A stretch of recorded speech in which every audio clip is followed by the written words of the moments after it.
11 days away from playing in Jacksonville. The guys are getting ready. We had open field today.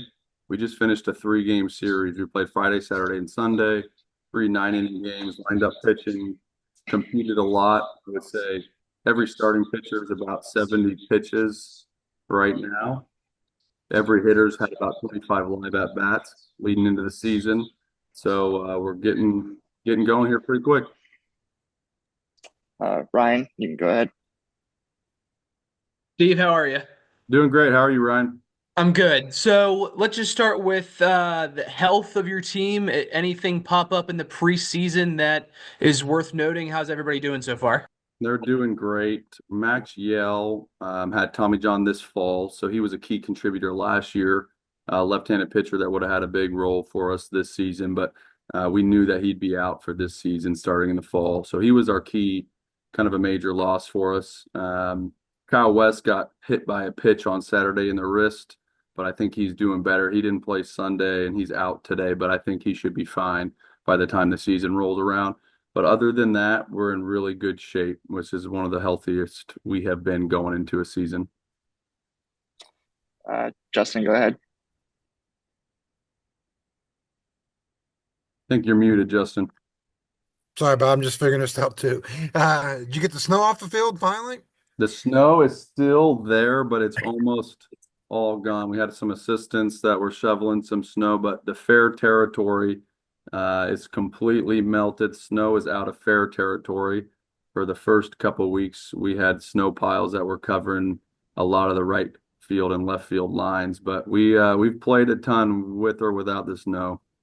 Hey, you were just talking about the injuries and obviously some key ones there with Max and Kyle, but obviously with what the team went through last year, um, is there some sense of relief that you're pretty much going into this year healthy to a certain extent? Yeah, I forget what it's like to be completely healthy. You got Yeah, more options. Last year, I think it was pretty easy on Mays making a lineup because whoever could walk to the field got to be in the lineup. We really are healthy. We have more options. There's guys that are competing for positions and time on the mound. And so we'll make some decisions here in the next week or so what our starting rotation is going to look like and who's going to be starting those first couple games. But I think it's a relief for the most part. Bodies are in great shape and we're healthy. And so we're going to go down to Jacksonville with 40 guys that are healthy and ready to play. and the training facility, how's that coming along? And have you guys got a better name for that yet? Yes, the Biomechanics and Performance Center, or the BPC. And that's supposed to be ready to roll by March 1st. I think they're going to give us the keys to that joint on the 17th of this month. And there's some finishing touches with technology that need to take place. So some installation of cameras and force plates, working with some of these specialty vendors to make sure that we're educated on the software. So guys obviously will get a chance to take advantage of it this year. And what benefits will that have?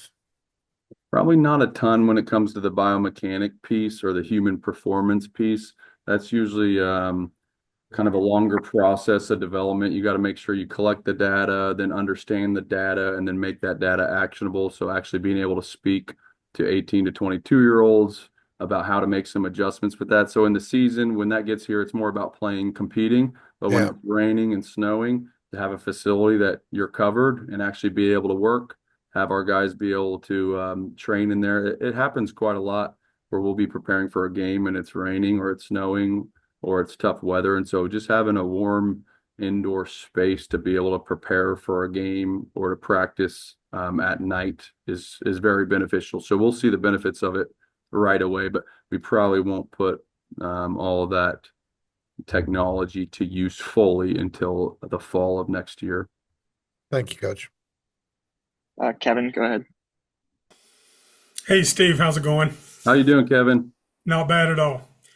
Questions about your transfers. Last 2 years, this program has really done well with transfers, both starters in the field and pitchers.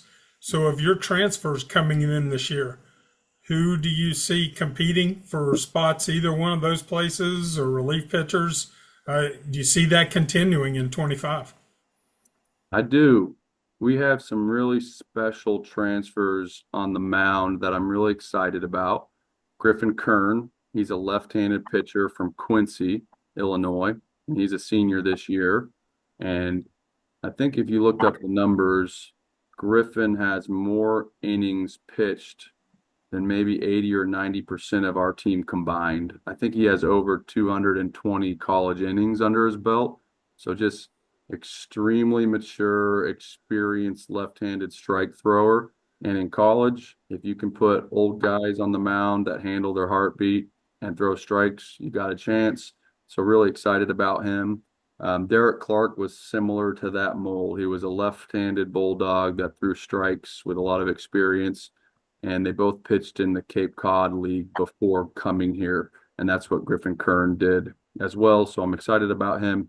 There's a right-handed relief pitcher named Reese Bassinger that played for Tarleton, which is a Division One in Texas. This is his senior year as well. He's just one of those rubber-armed lower slot right-handed pitchers. And if you look at Tarleton last year, they won the WAC championship through that tournament. And Reese Bassinger pitched in 5 consecutive games on 5 consecutive days to win that tournament. So you just don't see that ever, especially in a Power Four conference. And so he's one of those kind of old school throwback gritty guys that wants the ball every day and doesn't know, to talk about his shoulder being sore or his elbow hurting. He really loves to pitch. So I'm excited about him. There's a boy named Jack Kartsonis who we took a risk on. He was an injured player when we signed him, but he was Kent State's Friday night starter and got hurt a little bit and became a reliever, but really gutted through pain and injury in his final year at Kent State.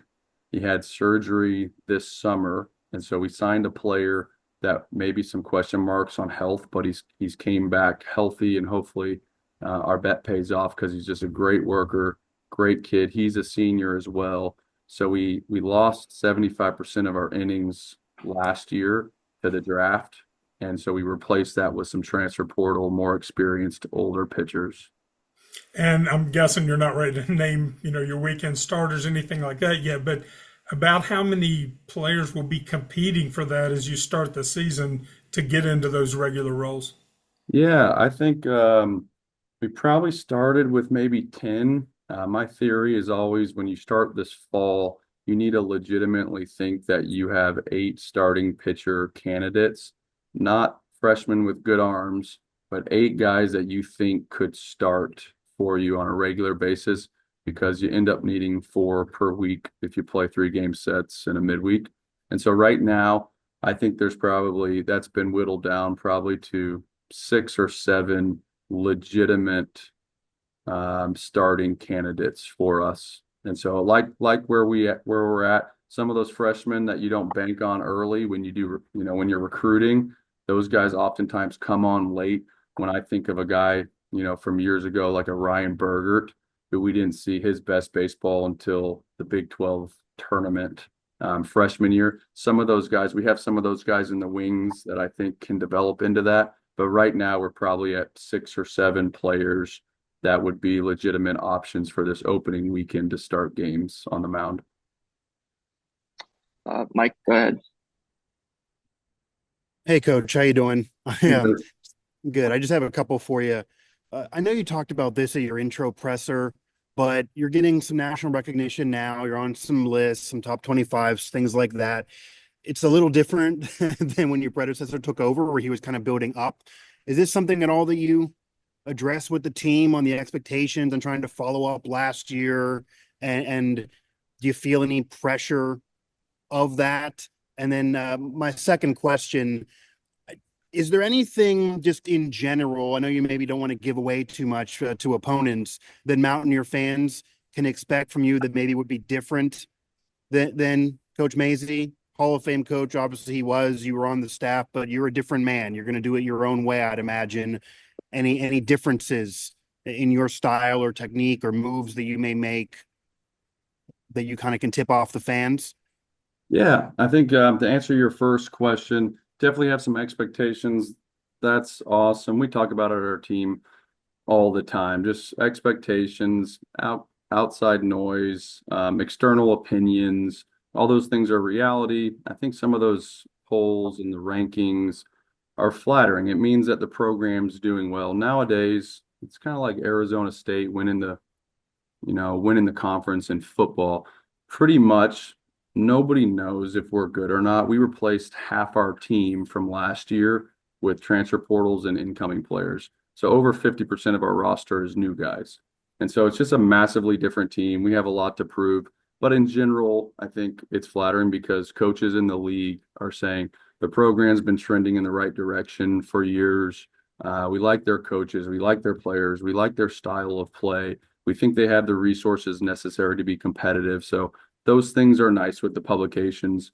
In our program, we call it poison just because you got to be careful of what you ingest. If you fall in love with yourself, you get your ass kicked. If you look ahead, you get your ass kicked. If you get too worked up in what other people think, you end up getting your ass kicked. So just trying to stay the course, stay focused, get better. All those things that we talk about in our program all the time are the most important things. So as far as pressure, not so much. I think in the presser, I was asked that question just about the expectations. And I've been here now, this is my 10th year. So more proud. You create those expectations by winning and putting, a quality product on the field. So if you can continue to do that, expectations will rise. And so those expectations are really a privilege for us. We're very lucky that people think that we can build competitive rosters here and play high quality baseball. So differences between me and Coach Mays, probably the fact that I'll do a little bit less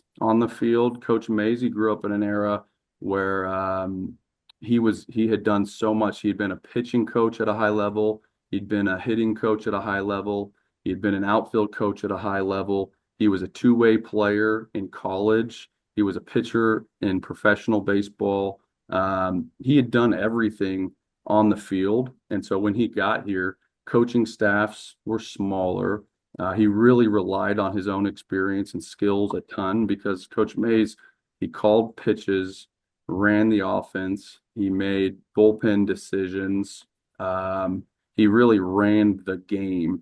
And so this year, probably the biggest difference is that Coach Oni will call pitches. Coach Riley will help with some decisions before the game as far as who's available and who's going to pitch. I'll run the offense. Coach Rasinger will position the infielders. Coach Hepner is going to help with some preparation of outfield stuff. Coach Garcia will do the scouting reports. So just a little bit more diverse when it comes to the coaching aspect of it, relying on some more people inside the organization. So I think that will be a little bit of a different style of play or pitch call just because there's more variation in the people that have an impact on the game. John, you go ahead. Yeah, kind of along the lines of what Mike was asking. Obviously the super regional last year was the first time in school history, so that was something new. Well, now you got to follow that, which is the first time in school history that somebody's had to follow a super regional.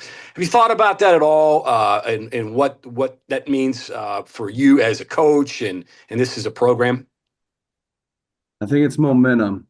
That's the name of our game. It's about recruiting momentum. It's about season momentum. It's about getting the right coaches in place, the right players in place.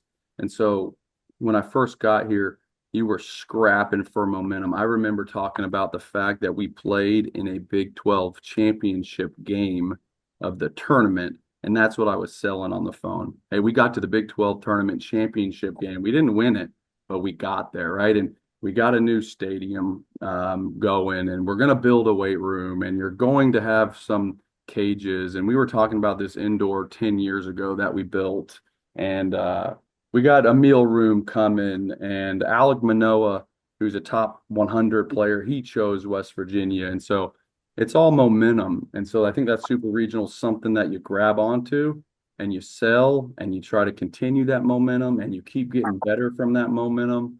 And you try to do some more stuff that had never been done in program history. I don't think we'd ever had a top 25 recruiting class. We hadn't been to a regional in 21 years. We hadn't hosted a regional since the 1950s. We hadn't been to two regionals in back-to-back years since the 1950s. So kind of one thing after another, and you're looking for that next thing that allows you to sell the program and continue that momentum.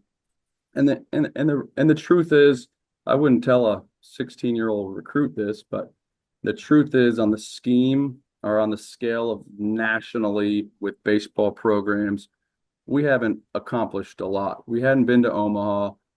We hadn't hosted a super regional. We hadn't done a lot of things. So I think that's what I always tell recruits and our staff. Like last year was the best season in program history, 133-year history, which is incredible to be part of. Wow. Is that sustainable? Can we do that again? We don't know. We're going to find out, but you're always striving to do more. What's the next step here? So there's so much left to be done if you're looking at the big picture. So I think that's what I focus on. It's just there's so much more that can be done. So let's go try to do it. One more here. Best piece of advice. What was the best advice you got for taking over a program, managing a team, running in game, the whole deal? I used to always joke with Mays because I was a type A personality, and Mays was pretty laid back and didn't sweat the small stuff too much. And I'm a little bit more of the organizer and the planner kind of stuff. And I'd pull my hair out, and he would always say, never make a decision until you have to. And I think about that quite a bit just because there are so many decisions in this seat, and you want to let some things unfold as far as whether that's naming starters, picking staff members, locations, travel, bus, meals, whatever it is, running the game. Kind of got to let some things unfold to get as much information as you can to make quality decisions. And so I think the best piece of advice is probably slow down on some decision making and make sure you read the situation accurately. Connor, go ahead. Hey, Coach. Just wanted to ask you one quick question here. It's about Grant Hussey, him being a West Virginia kid. Now he's got his name in the record books here. How important is it to have guys like Hussey on the team? It's critical. He's been so awesome. I recruited a guy when he was 15 years old. So I've known Grant Hussey for a really, really long time. And to get to see his development over the course of the last 6 or 7 years is awesome. He was a superstar with a lot of raw power. When he was a 15-year-old, he played for the Black Bears as a high school kid. So he was one of the first high schoolers to play in the Summer Collegiate League. Came up here, struck out a bunch, got it shoved on him quite a bit, hit a couple homers, and then has just continued to develop. And like I said, the maturity's been incredible. Watching him become who he is today, I feel confident he'll have his best year of his career here because he's just very clear-headed right now. He knows why he's here. He's really proud to represent the state. He's proud to be at West Virginia and to be a Mountaineer. So having guys like that put the program first is critical. Wesley, go ahead. Hey, Coach, you talked about some of the transfer pitchers, but what about the returning guys? Some of these guys that you would like to see develop. How was their offseason, and who are some names that you look to probably get some key contribution from this spring? Yeah, we have some stars on the position player side and the pitching side, but Logan Save is flat out rock star. He's a preseason all Big 12 player. Speaking of Logan Save, he's coming in the door right now. Sam White has been excellent for us. He's a grinder and a winner, and he's going to be playing a lot of second base for us this year. Skylar King is a returner who played center field for us in the Super Regional, who's done an incredible job. Brody Kresser was at second base alongside J.J. Weatherholt, and we've slid him over to shortstop. He's ready to make that jump. Obviously, you had mentioned Grant Hussey. We have some arms that have made big strides that we have very high hopes for in Gavin Van Kempen and Carson Estridge, who was instrumental to last year's run. And Robbie Porco is a name that has had some injuries and in and out of some lineups for us over the years. This is his junior year, but he's as projectable and as big of a draft prospect as just about anybody on our team. And so I think there's some names that have been in this program for a while that are ready to have their best years. And so those are the main ones that I would focus on today. Obviously, Kyle West. I could go on. We have 7 of 9 returning position players, so we're very excited about those guys. Ryan, we'll go back to you. So, Steve, you kind of just mentioned there moving Sam White to second, moving Brody over to shortstop. Obviously, you know that Logan's going to be at center field or catcher, excuse me. I'm assuming Ben is going to be out in right field. You know, Grant's at first. Do you fill in the other position player gaps where you think some of those other guys might be lining up, like third and some of those other positions? Yeah, it's been a dogfight. We have really competitive position players. And even some of those returning players, they know that there's some transfer portal players as well as some returners that have made huge jumps. And so there's legitimately going to be 13 or 14 position players that get opportunities in non-conference to earn jobs and earn innings. And we're gonna have a lot of fun this year because we have some players that have carved out some roles that may be the best defender or maybe the best base stealer, or maybe the best right-handed power option, or might be the best left-handed bunter. And so we're going to have to manage the game because we have some talented position players that can bring something to the table that maybe not all their peers can. And so we're going to be able to mix and match and set some lineups based on opposing starting pitching to try to beat who's on the mound that particular day. And eventually the lineup usually settles, but I've just been really impressed with returning players like Spencer Barnett, Armani Guzman, Ellis Garcia, Alex Merritt, Chase Swain is a transfer from Manhattan. Gavin Kelly is a freshman that came in here that's been very, very good. George Valdez is a freshman Canadian center fielder, but a lot of these players bring something to the table that they're the best at on the team. So I look forward to managing the game to try to utilize their tools. So I think, yeah, that's kind of a long-winded answer. I'm good at that, but I like the position player group. I think it's the most dynamic group that we've had in a few years here. So We'll I get also to wanted to these. ask you too. Sorry, I Go also ahead. wanted to Go ask ahead. you too about Ben McDougal, transfer pitcher. He's got local connections from Bridgeport. If you just speak to him about what he might be able to bring his role possibly. Yep, he's a left-handed pitcher. We don't have very many of those on the team. He's a strike thrower, mountaineer through and through, and he's been having really good outings. So right now he fits a little bit more in a long relief kind of role because he throws strikes. He's trying to work quickly. He pitches to contact. He was at Pot State last year and has came here and made some strides developmentally just because of the resources we have and what type of character that kid is. He's a really good worker, and I look forward to seeing him on the mound as well.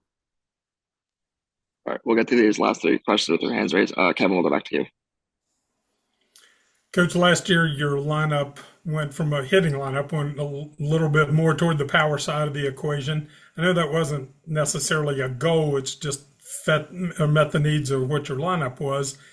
That continue more this year? Did you consciously try to add a little bit more speed to balance back? Or I know you kind of joked earlier that you're kind of a Bash Brothers lineup again. So how is that shaken out early on? I think it's a big group of returners that have developed, and usually power evolves later in careers, even into pro baseball. A lot of times there's players that don't have or don't show a lot of power in college that find that later in their careers. So you'd normally see power with experience. So I would imagine not a large power drop off in our roster. And we did add some players with some thump. Jace Reinhardt's a transfer from USC Upstate that had 18 home runs last year at his Division I school, and Chase Swain was nearly a 400 hitter. And then some of these the players that we talked about working at third base, they've improved their power. So I think maybe maybe similar would be the right answer with a little bit more athleticism. If you can get an Armani Guzman in the lineup, who's ultra athletic. Gavin Kelly is a freshman that can really run and is very athletic. And so maybe a blend, but trending towards a hair more athletic. Justin, we'll go to you. Coach, I got a question about Logan, and obviously last year or the last couple of years, obviously, JJ developed into this superstar persona on the field, off the field, you know, elevated the program with his play.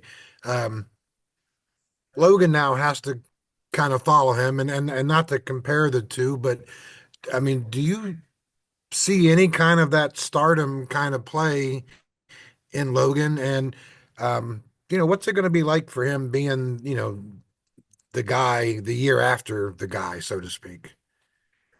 Yeah, he's definitely his own man and extremely special and talented. I think Logan's personality is probably a little bit more understated than JJ.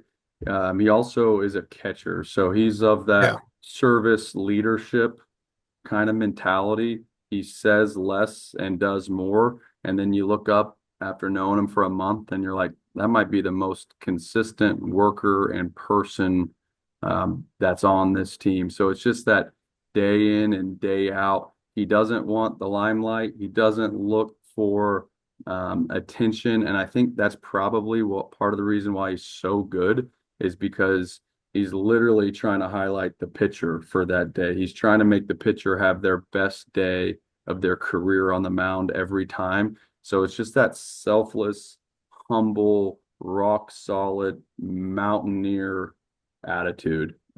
Sam White has a little bit more personality when it comes to like flavor and flair, and he's a leader and a great player. He probably aligns closer to like a JJ personality. Yeah. JJ and Sam were the guys that were doing gorilla noises and beating their chest in the Right. regional, right?